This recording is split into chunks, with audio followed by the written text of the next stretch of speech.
when a lot of people first saw that story, they sent me emails saying, I didn't like the picture you used to depict that. It was a man in a dark hood with a knife. That was the picture we used for the stabbing. And some people said the knife was very big and it was menacing. This is a picture on basically a website. Menacing? So we'll always find things to pick apart, argue about, or what have you. I think some people are so protective of their sensibilities, and in this world, it's then look away. But,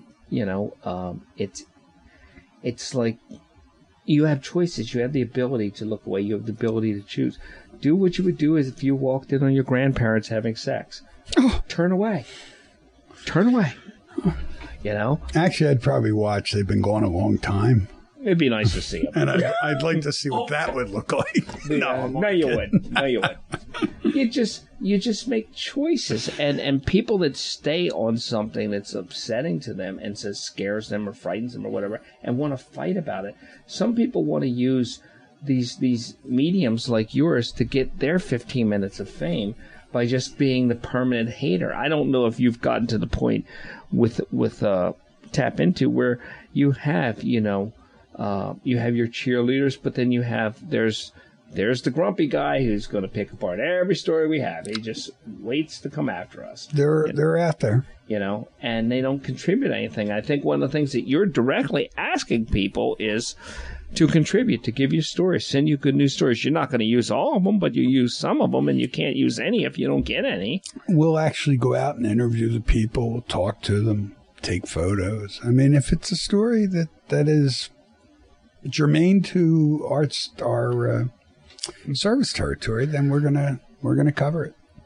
Well, I remember when we went out and talked to the fiance, this gentleman, and I remember how you were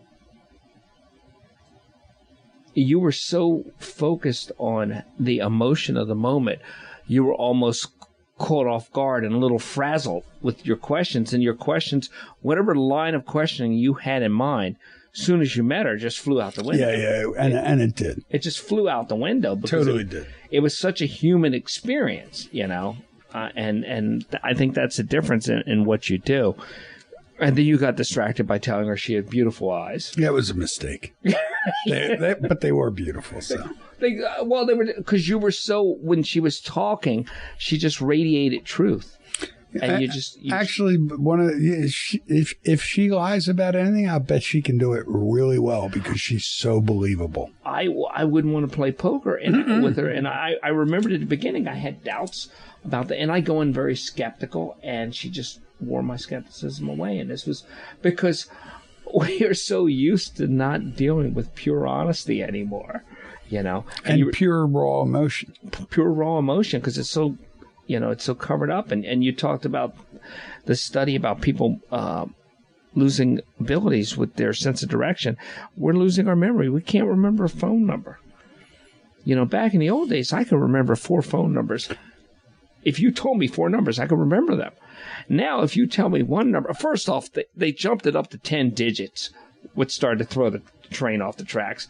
And now if I have to, if you say 215-555-1287, if you tell a phone number to somebody who's old or young, they make you repeat it an inordinate amount of times.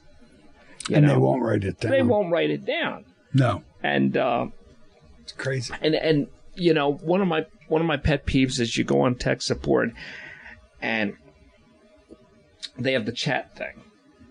Okay, and you chat. And I thought that would be better. But I told the guy yesterday, he types back to me and says, so I've got a blah blah blah model 1234. And he says, so you've got a blah blah blah model 1234. I said, repetition is for verbal communication, son. It's not for typing. I just typed the words. I could see them right there. You don't have to type them back to me. I'm amazed. I lost my internet. I have since recovered it, just to let you know, in case you were nervous. But Verizon was the provider. So I called Verizon because I didn't have internet. And they told me in their recorded message that if I went online, I could be serviced faster than, waiting in the what we now call the queue, which I used to call a line, waiting in line. And I just thought about that. How? I mean, do you want to rub some salt in the wound? Tell somebody that's at work in an internet-based business whose internet's down, that if I got online, I could probably accomplish what I wanted to accomplish. Yeah. I think I could, but I couldn't get online. And they've had that same idiotic choice since the beginning. There's if your internet is down, press 1. Skip around it, and somebody out there just isn't thinking. There's just a disconnect. Do you see with the news, do you see more people getting their news? Are they getting it off of phones? Is that? Yeah. I think it's crested 60-some% of our readers are reading on their phones, which totally amazes me. We have an app which makes it easier, in my opinion, to follow the news. I don't like all these apps. There's 8 billion of them. I've got all 8 billion are on this phone right here. Yeah. But I like the apps. I don't like the tiny print, though. And how somebody can read a 13-minute article on a tiny screen is beyond me. Because I think there are going to be a generation of really, really blind mole people that have flying cars soon. And it's going to be bad. It's going to be bad. Well, you won't have to worry about them reading the signs. Yeah, up in the air, floating signs. But I will tell you, I have the Kindle app on my Android phone. Right. I don't know if that's legal or not, but I have taken. I read a lot of books on my Android, my little whatever that is, 4-inch screen. But I got to tell you, the text is at about 175%. So every swipe is about a sentence. But I still read them and can retain it. Now, do you prefer a physical book? I prefer. I read a lot, and I've always have, and I've always preferred paperbacks because I hate to destroy good things. Right. So I take a paperback and I bend the ear wherever I am, which. I went to Catholic grade school. The nuns would have fits hearing about that and beat my hands. But I do like a book. But what I do like is that I go to the doctor's office. I know I'm going to be waiting. I don't have to read the doctor's journals, which mean nothing to me anyhow. I'll whip out my Kindle app and read the book I'm reading. That's what I like. I like the accessibility. I like you said, I like the markup books. I like the highlight. And I don't like damaging tactile books. I can do that on the Kindle app, and I like that. But I don't give it. What the app has allowed me to do is to get books a little cheaper, but I will always scour yard sales and stuff looking for that book, Yeah. I won't buy them as quickly off the shelf as I used to.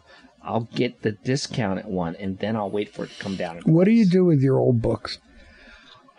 What do you mean, do? I save them. You do. You have a bookshelf and all those things that have, I don't have any bookshelves in my house. My wife is younger. We don't have bookshelves. Well, see, it's been ruined because the den or the library or the study has been replaced by the man cave.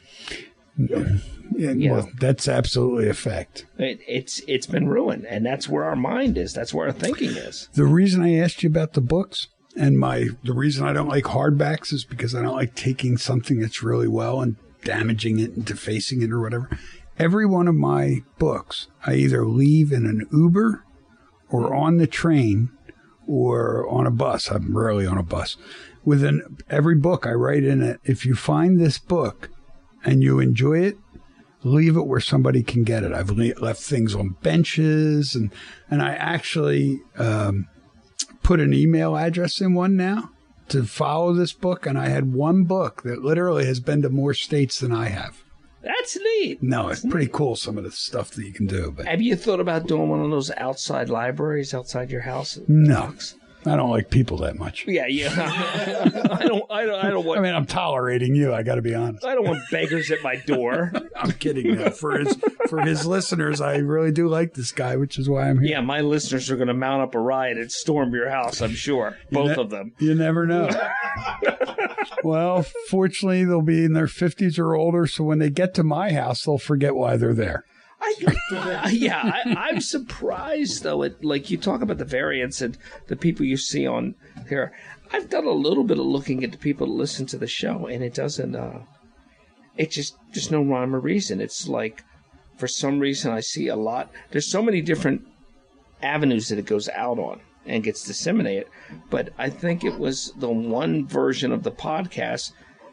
It's like it's 60% of its listeners are in San Diego for some reason, and I don't know why that is. What podcast was that?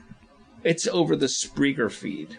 Oh, okay. But there's different feeds for all this stuff, and when you see it, I don't know if this happens when you look at your demographics. Like your King Arthur, you get obsessed with like, wait, why? I can't explain this. Why is this, such a thing? How do I capture this lightning in a bottle? And you tried to with the Pillsbury Doughboy, but everybody hates that dude. Yeah, he's annoying. But I figured out how to do it.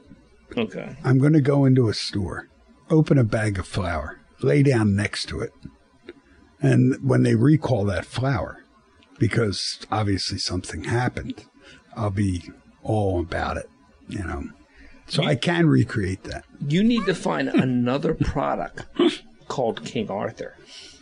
There's got to be. Right? There's got to be something else.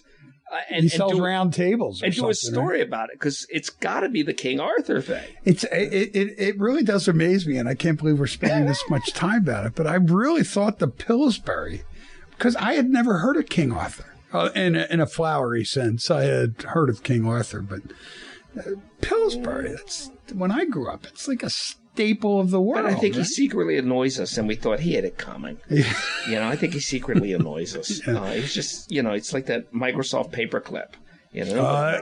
How many years did he last? He lasted. That paperclip was around for about 8 years. Nobody went to his funeral. No. Now anybody that's under, I don't know what age, don't even know what we're talking about. They're sitting there going, Microsoft paperclip. Let me Google that. Wait, my internet's down. Let me call Verizon. I will tell you that think of Google's business model, though, of all the things that we've talked about. Everybody goes out and supplies at no charge to Google this data about your massage therapist and how to enjoy the best massage. And Google takes that and funnels it up to anybody looking for massage therapy information. Didn't cost them anything to get it. In fact, Google told you that for me to come to your website, take your stuff to give to other people, you have to follow these rules and provide me that data in this format. I just think it's crazy. There's this gazillionaire company out there that doesn't make the core of its own product. And we give it to them. It's one of those things. It's one of those things that we did. There's been different models throughout time like that. For instance, if you go back, the Red Cross gets free blood. That costs them to process and everything, but the supply comes in via donations, and they sell it. And depending on where you go in the region, that same pint of blood costs vastly different prices. But Google's always amazed me, and I have a buddy who I told him, you got to get an iPad. And he said, why? I said, you can do great things with this. I said, I do my artwork and everything with it, and it makes you more productive. And he said, how do you do your pictures? I said, there's a couple apps I prefer to use, and I gave the names of the apps because he used to draw too. And he said, are they free or buy? I said, some are free, some you buy, but they're all cheaper than computer programs. And that's the real advantage, is you can get into a line like Adobe for nothing versus hundreds of dollars on a desktop platform. So I told him everything. He said, so wait, to get